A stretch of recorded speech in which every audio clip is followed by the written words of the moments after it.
Assalamualaikum warahmatullahi wabarakatuh. Saya Farida Zakia dari kelas 11 IPA 1 akan menjelaskan PPT tentang minyak bumi. Langsung aja. Asal-usul minyak bumi. Minyak bumi terbentuk dari berbagai macam sisa-sisa organisme seperti tumbuhan, hewan, dan jasa-jasa teknik yang sudah tertimbun dalam dasar lautan bersama lumpur selama jutaan tahun lamanya.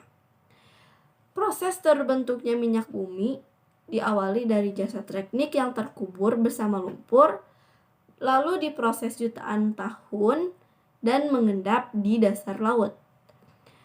Setelah mengendap di dasar laut, menghasilkan bintik minyak dan gas, dan terakumulasi di batuan kedap dan menjadi deposit minyak bumi.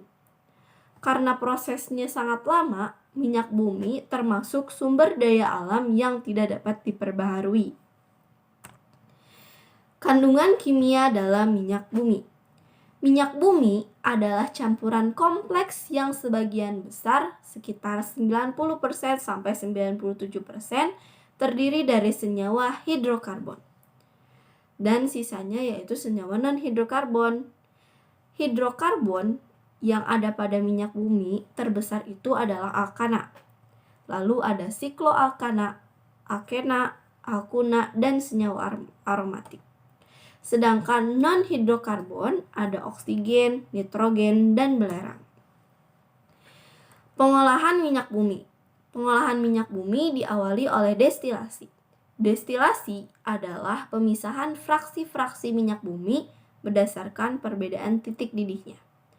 Setelah melalui tahap destilasi, masing-masing fraksi yang dihasilkan lalu dimurnikan dan masuklah ke tahap cracking. Cracking adalah penguraian molekul-molekul senyawa hidrokarbon yang besar menjadi molekul senyawa hidrokarbon yang kecil. Setelah cracking, ada reforming.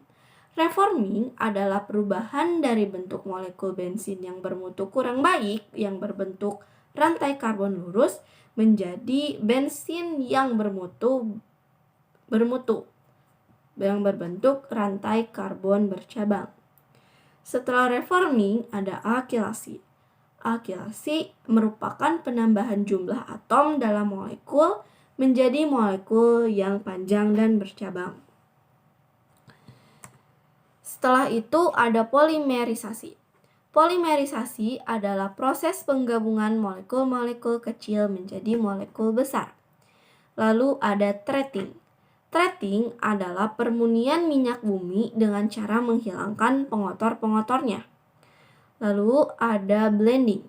Blending adalah penambahan bahan-bahan aditif ke dalam fraksi minyak bumi dalam rangka untuk meningkatkan kualitas produk tersebut. Setelah itu ada manfaat dan fraksi minyak bumi. Fraksi minyak bumi yang pertama ada gas dengan jumlah atom C 1 sampai 4. Titik didihnya kurang dari 20 derajat Celcius. Manfaatnya untuk bahan bakar gas LPG dan bahan baku sintetis senyawa organik. Yang kedua ada ether petroleum. Jumlah atomnya C5 sampai C7. Titik didihnya 30 sampai 90 derajat Celcius. Manfaatnya untuk pelarut dan cairan pembersih. Yang ketiga ada bensin atau gasolin. Jumlah atomnya C5 sampai C10. Titik didihnya 40 sampai 180 derajat Celcius yang manfaatnya bahan bakar kendaraan bermotor. Yang keempat ada nafta. Nafta jumlah atomnya C6 sampai C10 dengan titik didih 70 sampai 180 derajat Celcius. Manfaatnya sebagai bahan baku sintetis senyawa organik. Lalu ada kerosin.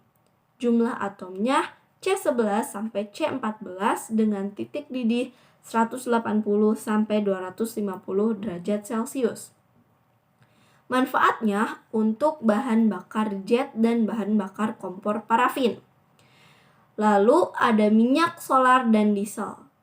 Jumlah atomnya C15 sampai C17 dengan titik didih 250 sampai 300 derajat Celcius. Manfaatnya sebagai bahan bakar kendaraan bermesin, diesel, dan bahan bakar tungku di industri. Selanjutnya ada minyak pelumas. Jumlah atomnya C18 sampai C20 dengan titik didih 300 sampai 350 derajat Celcius. Manfaatnya sebagai oli dan pelumas. Lalu ada lilin dengan jumlah atom lebih dari 20, titik didihnya lebih dari 350 derajat. Manfaatnya untuk membuat petroleum jelly dan lilin parafin, untuk membuat lilin, kertas berlapis lilin, lilin batik, dan bahan pengkilan seperti semir.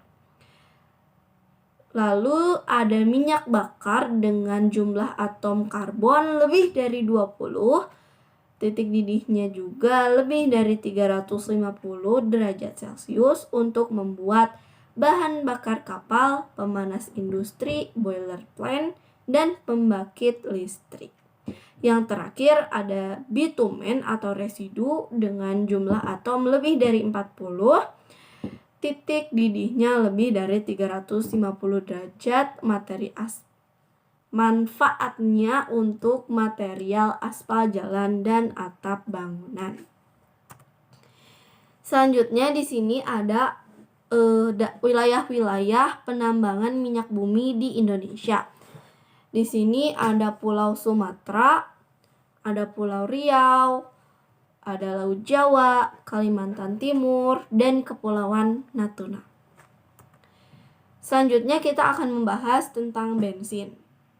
Bensin merupakan bahan bakar kendaraan yang memiliki peran penting. Di Indonesia tersedia beberapa jenis bensin, misalnya Premium, Pertamax, dan Pertamax Plus. Setiap jenis bensin memiliki mutu yang berbeda. Mutu bensin ditentukan oleh efektivitas pembakarannya di dalam mesin. Mutu bensin mempengaruhi ketepatan waktu pembakaran sehingga tidak menimbulkan ketukan atau knocking yang menyebabkan mengganggu gerakan piston pada mesin.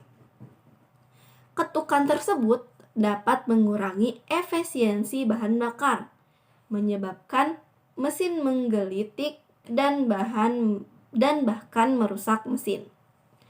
Mutu bensin biasanya dinyatakan dengan bilangan oktan. Bilangan oktan ditentukan melalui uji pembakaran sampel bensin sehingga diperoleh karakteristik pembakarannya. Karakteristik tersebut kemudian dibandingkan dengan karakteristik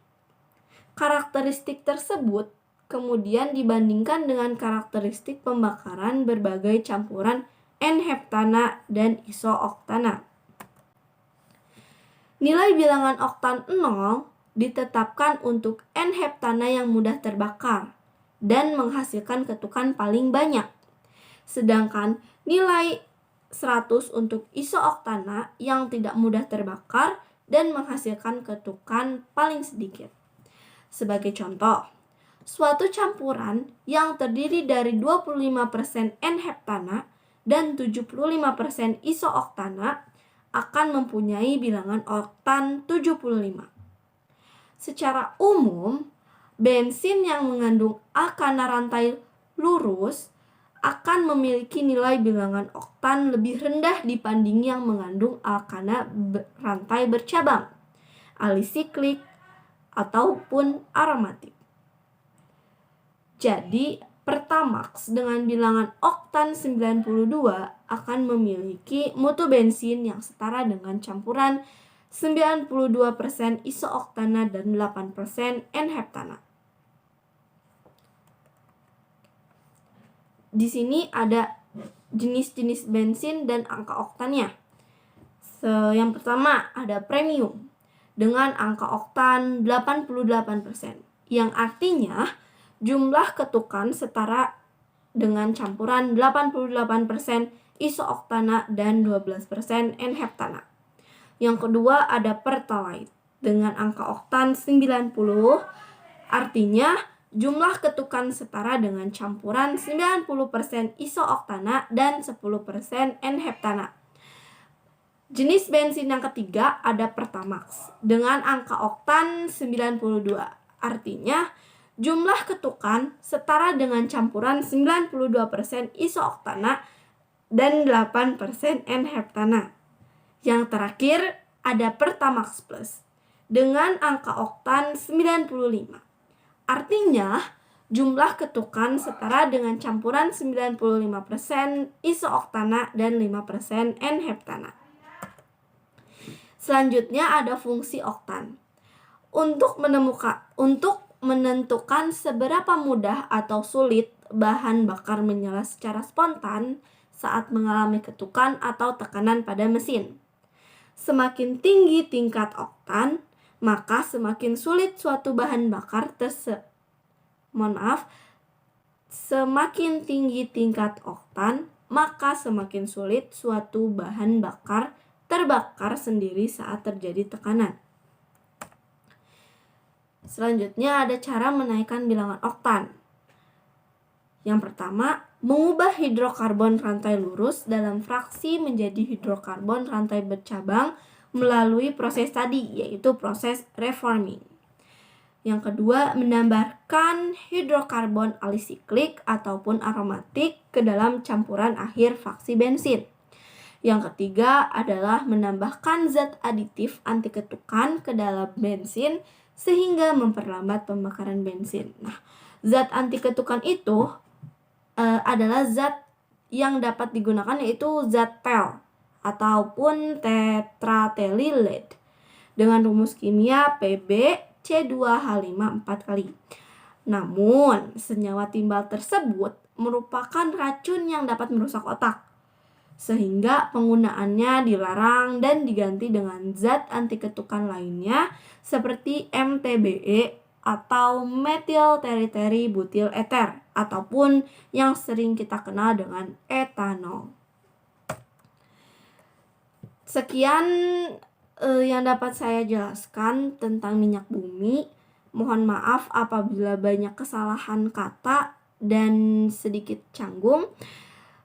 Sekian dari saya. Wassalamualaikum warahmatullahi wabarakatuh.